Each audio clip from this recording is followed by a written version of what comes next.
Hello बच्चों, let's see the question. The question says select the least stable one. Option A CH3 CH2 positive. Option B CH3 CH2 CH2 positive. Option 3 2 methyl CH3 CH CH2 positive. And option 4 we having 2 dimethyl prop, and at one position we have carbocation.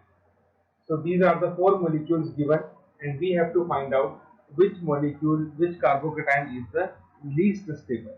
So first of all, let's write down the key concept,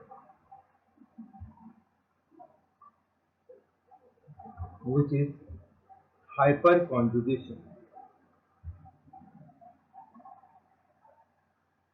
Based on hyperconjugation, we will try to answer the question.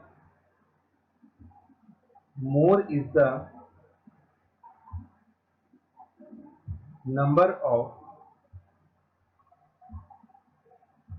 alpha hydrogen, high is the stability of carbocation.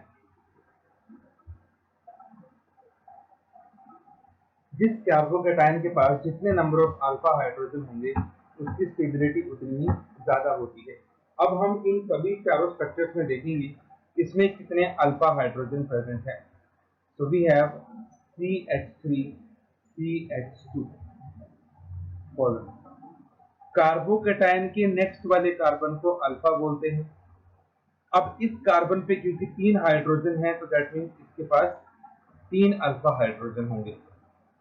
दूसरा अगर मैं बात करूं, second molecule हमारे पास है CH3 CH2 CH2 positive. Now this carbon is alpha according to carbocation, तो इसके पास 2 alpha hydrogen हो गए। Now third we have CH3 CH3 CH2 positive.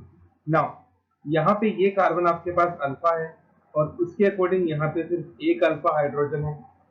और अब अगर हम बात करें थर्ड स्ट्रक्चर की तो CH3C CH3 CH3 CH2 positive.